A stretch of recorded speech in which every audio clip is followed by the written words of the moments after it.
Perguntar como é que você discerniu sua vocação. Eu rezei. E eu me lembro dos lugares onde eu rezava, né? Então, na Catedral de Mossoró, tinha um altar muito bonito, antigo, do Sagrado Coração de Jesus.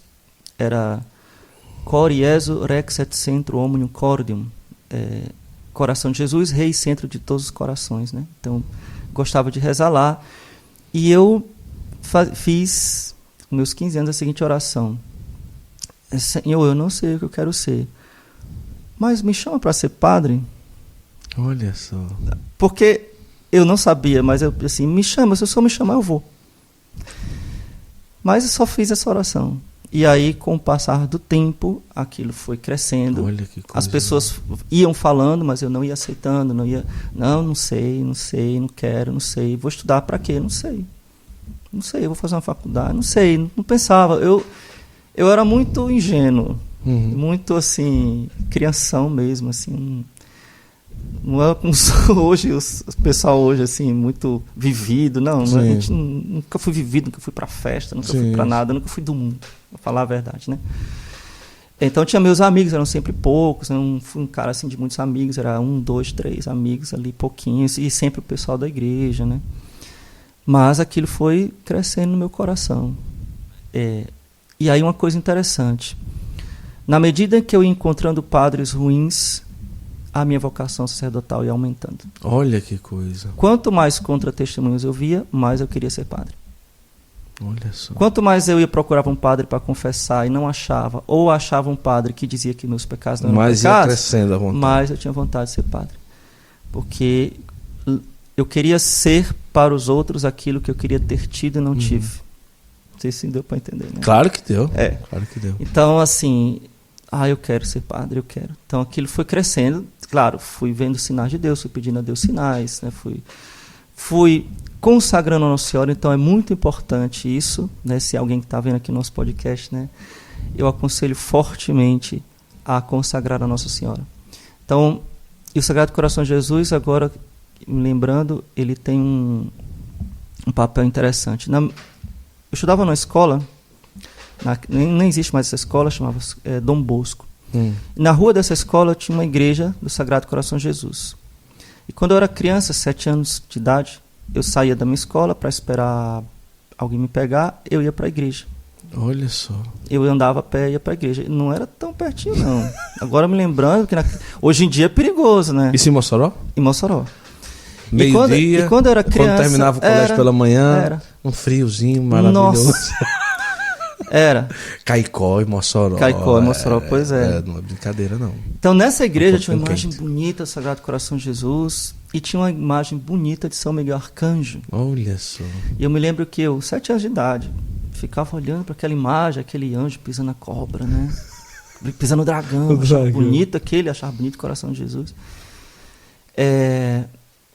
E ali eu rezava, assim, do meu jeito, né? Então, eu saí daquela escola e no meu último ano, naquela época era 2º grau, hoje é ensino médio, né? Eu voltei a estudar na mesma escola. E aí eu já era de grupo de oração, já estava discernindo a vocação. Então eu saía do colégio, eu tinha 17 anos. Saía do colégio. 3º ano científico. Não, minto, eu tinha 16 anos. Era o 2º ano. 1º e 2º ano. Enfim, foi por ali. O detalhe só era o 3º ano. Tinha 16 anos, que eu comecei com 16, terminei com 17. Então eu fazia o mesmo trajeto que eu fazia quando eu tinha 7 anos. Olha que coisa. 11 anos depois, né? Sim. Não é isso? Enfim, 10 anos depois. E ia para a mesma igreja, só que ali eu já estava discernindo. E aí eu fiz uma promessa, de quaresma, e que depois eu continuei mantendo, que era sempre, em vez de ir para casa, rezar o terço. Olha só. E aí um dia eu estava rezando o terço e me veio assim a inspiração de ir para mais perto do altar do Sagrado Coração de Jesus. Eu comecei a rezar o primeiro mistério, sempre oferecendo por alguma coisa, vou oferecer pela minha vocação. Segundo mistério, minha vocação. Aí ofereci os 5 mistérios pela minha vocação. Naquele dia foi só minha vocação, né? Eu tava... Sabe, todo jovem quer saber o que Deus quer dele, né? E eu queria muito saber o que Deus queria. Na verdade, eu sabia, mas eu não queria que fosse uma decisão minha. Eu queria que Deus me desse um sinal. E aí, naquele dia, como eu falei, sempre levava a Bíblia, né? E aí, foi engraçado, viu o que eu falo agora. Assim, o senhor, por favor, me fala alguma coisa, me dá uma palavra, é bem raiz o negócio, né? Aí eu peguei a Bíblia, assim, abri a Bíblia, aí era pesca milagrosa. Olha. Tu serás pescador de homens. A minha reação, Deus não me fala. Não entendi nada. Aí a próxima passagem. Não, vou dizer, a calma. Cura do cego. Não, quase. Né? Aí nesse momento eu tive uma inspiração, eu consagrei minha vocação a Nossa Senhora. Olha que coisa. Maria Santíssima, o que eu for ser, enfim, a minha vocação está nas suas mãos. Eu consagro a Senhora, né? E aí abri de novo a Bíblia e a passagem era assim: tu serás sacerdote eternamente. Tu serás sacerdote. A versão que eu tava era assim: tu serás sacerdote eternamente. Só faltou o coração de Jesus descer e dar um casco na minha cabeça. Não tinha condição, né? Rapaz, impressionante. Foi assim. Mas você pensa que eu saí depois divulgando pra todo mundo? Não. Nossa, eu acho que Jesus olhou assim de no coração. Não é possível. Não, com esse menino tem que falar. Não. Muito claro. Mas eu sempre, e Deus foi dando sim. sinais, e assim, esses tipos de sinais, né? Eu comecei a perceber, mas eu sempre não achava que aquilo era definitivo. Sim. Eu guardava, eu silenciava, eu guardava. Não, peraí. E como foi dizer a família que não era tão católica assim? Não, ele já tava na cara, né? Só o senhor que não tava vendo. Não, tava na cara, né? Eu me lembro que... Cara, eu tinha uns 15 anos. Na nossa época, na minha época, né? Não tinha DVD, não tinha... Sim. Então, nessa época eu tava na casa da minha avó e lá tinha um toca-disco. Sim. E no toca-disco tinha um toca-fita, cassete. Sim. E aí eu com 15 anos, né, todo sério, cheguei assim: vó, é o seguinte, eu gosto de escutar música e eu vou escutar música. Porque assim, a casa toda escutava, não existia o Walkman, não existia, era na casa, né? Aí minha avó, ai, que droga, não sei o que, é o saco, agora começou esse menino adolescente, já parece até que eu tô vendo. Aquela música em inglês, não sei o que, aí eu sério, bem sério, né? Fiquei calado, fiquei bem sério. Depois do almoço você escuta suas músicas, essas músicas aí que ninguém entende nada. Na cabeça dela ia botar um rock, né? E eu, sério. Tá bom, vó. Tá bom. Aí terminou o almoço, aí eu fui lá no toca-disco, botei play. Aí era: meu espírito em sintonia.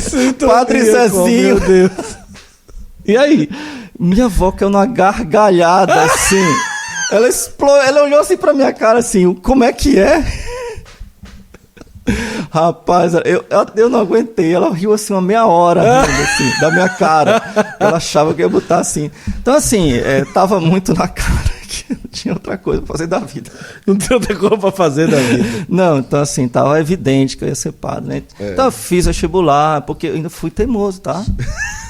Eu fui teimoso, porque eu não queria entrar no seminário da Torre de Libertação. Naquela época não havia internet. Vou pra onde? Então eu ficava procurando ordens religiosas. Congregações. Eu quero ser franciscano, carmelita. Então, só que eu não me identificava com nada daquilo. Né? Porque sempre tinha um viés progressista. Sim. Então, pra onde eu ia? Então, tá bom.